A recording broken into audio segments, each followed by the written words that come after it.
بسم اللہ الرحمن الرحیم۔ کرنل اپنے دستے کے ساتھ عراق کی پہاڑیوں میں گشت کر رہا تھا۔ یہ زمانہ تھا جب سلطنت عثمانیہ ختم ہو رہی تھی۔ فرانس اور برطانیہ مل کر سلطنت عثمانیہ کو مختلف حصوں میں تقسیم کرنے کے منصوبے بنا رہے تھے۔ دوران گشت کرنل نے ایک چرواہے کو دیکھا جو اپنی بکریاں چرا رہا تھا۔ اس کے ساتھ اس کا ایک کتا بھی تھا جو جنگلوں اور پہاڑوں میں بکریوں کی حفاظت کرتا تھا۔ وہ جنگلی جانوروں کو بکریوں سے دور بھگاتا تھا۔ برٹش کرنل نے چرواہے کو پاس بلایا اور کہا کہ میں تمہیں 1 پاؤنڈ دوں گا، تم کتے کو ذبح کر دو۔ چرواہا سوچ میں پڑ گیا۔ پہلے انکار کرنا چاہا، مگر اس وقت 1 پاؤنڈ کی قیمت اس کے آدھے بکریوں کے ریوڑ کے برابر تھی۔ چرواہے نے تھوڑی دیر سوچا اور پھر کتے کو ذبح کرنے پر مان گیا۔ ذبح کرنے کے بعد کرنل نے کہا کہ میں تمہیں 1 پاؤنڈ اور دوں گا، تم اس کی کھال بھی اتار دو۔ اس نے 1 پاؤنڈ اور لیا اور کھال بھی اتار دی۔ پھر کرنل نے جیب سے 1 اور پاؤنڈ نکالا اور کہا کہ اب اس کی بوٹیاں بھی کر دو۔ چرواہے نے 1 اور پاؤنڈ لیا اور اپنے کتے کی بوٹیاں بھی کر دی۔ کرنل اس کی طرف دیکھ کر مسکرایا اور چل دیا۔ سارا منظر دیکھ کر اس کے جونیئر نے پوچھا، سر یہ کیا ماجرا ہے؟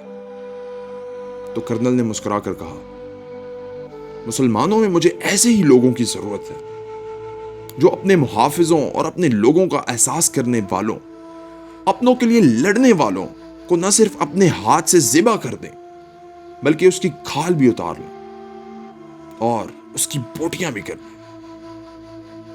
دوستو، آج کا منظر دیکھیں۔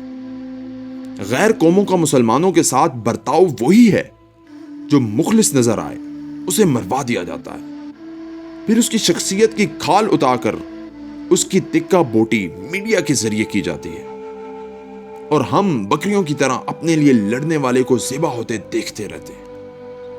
آج ہمارے ملک کو دیکھیں جس کو معاشی لحاظ سے تباہ کرنے میں غیروں سے زیادہ اپنوں نے کردار ادا کیا ہے۔ کرپٹ مافیاز اور کرپٹ حکمرانوں نے ایسے معاہدے کیے کہ آج غریب تو کیا، مڈل کلاس بھی چھوڑیں، امیر بھی بجلی کے بلوں اور مہنگائی کا رونا روتا نظر آتا ہے۔ سوچیں غریب کس حال میں زندہ ہوگا؟ یہاں 10 ڈیم شروع کرنے والا دہشت گرد کہلایا جاتا ہے، اور اس ملک کو لوٹ کر بیرون ملک اربوں ڈالر رکھنے والوں کو ہمارا حکمران بنا دیا گیا۔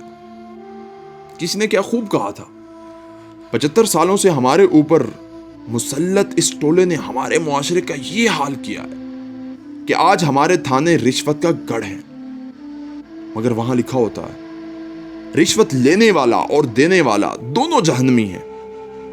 ہمارے سرکاری ہسپتالوں میں جہاں کوئی پرسان حال نہیں، مگر وہاں لکھا ہوتا ہے اور جس نے ایک زندگی بچائی اس نے گویا سارے انسانوں کو بچایا۔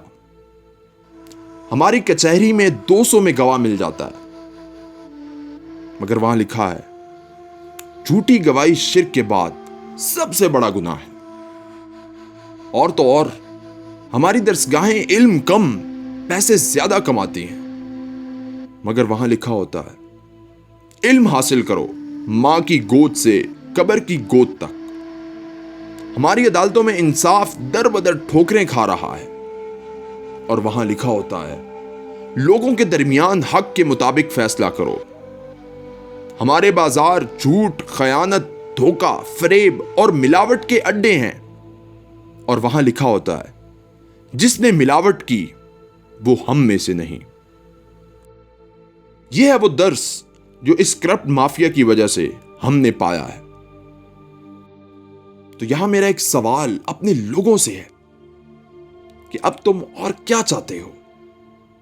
اس نظام کی طرف جانے کے لیے آواز کیوں نہیں اٹھاتے جو ہمیں 1400 سال پہلے ہی بتا دیا گیا تھا، جس پر چل کر ہم نے وہ کامیابیاں حاصل کی جو آج ہم اس غلیظ نظام سے تصور بھی نہیں کر سکتے۔ دوستو، غلامی کی طرح زندگی گزارنے کی بجائے